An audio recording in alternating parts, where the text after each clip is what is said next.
50 साल में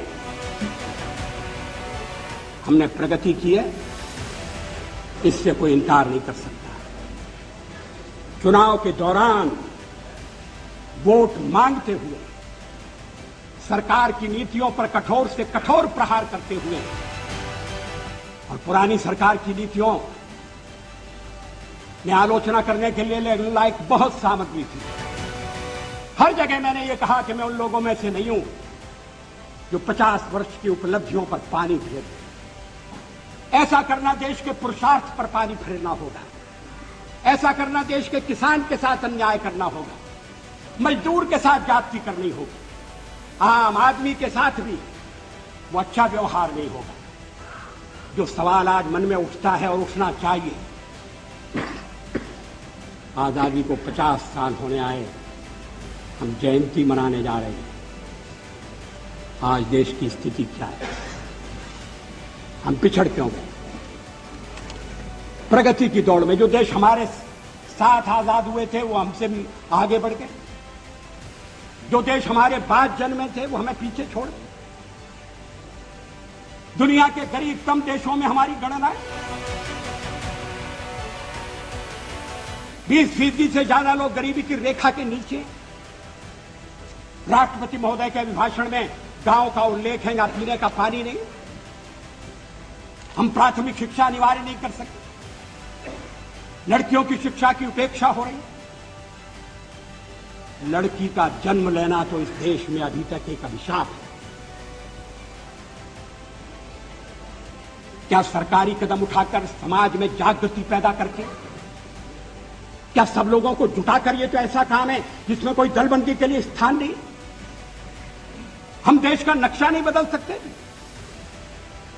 देश में साधनों की कमी नहीं, और साधनों की अगर कमी है तो उसको ठीक ढंग से प्राप्त किया जा सकता है, साधन बढ़ाए भी जा सकते हैं। लेकिन जो साधन हैं उनका ठीक उपयोग नहीं हो रहा।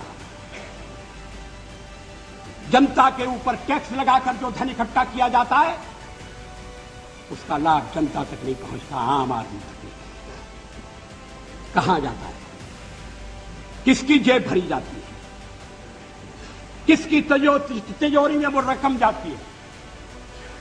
विदेशी बैंकों में धन जाने का सिलसिला अभी तक क्यों कायम है? उसको रोकने के लिए क्या कदम उठाएंगे? हम विदेशी पूंजी के लिए प्रयत्नशील है। विदेशी पूंजी आए, और अगर विदेशी पूंजी आती है अच्छे ढंग की टेक्नोलॉजी के लिए, इंफ्रास्ट्रक्चर के लिए, आयात निर्यात को बढ़ाने के लिए, तो कोई आपत्ति नहीं करेगा। मुझे विश्वास है कि हमारे कम्युनिस्ट मित्र भी आपत्ति नहीं करेंगे। लेकिन क्या देश के भीतरी साधनों का अधिकतम उपयोग हो रहा है? क्या यह सच नहीं है कि भ्रष्टाचार एक राष्ट्रीय रोग बन गया है? मुझे याद है स्वर्गीय राजीव गांधी ने एक भाषण में कहा था कि मैं दिल्ली से 1 रुपया भेजता हूं, मगर जहां रुपया भेजता हूं वहां पहुंचते पहुंचते 19 पैसे रह जाते। मैंने उनसे कहा कि ये चमत्कार कैसे होता है? वो हंसकर कहने लगे कि जब रुपया चलता है तो घिसता है। रुपया घिसता है, हाथ में लगता है, जेब में जाता है, छोटा हो रहा है। रुपए को पहचानना मुश्किल है।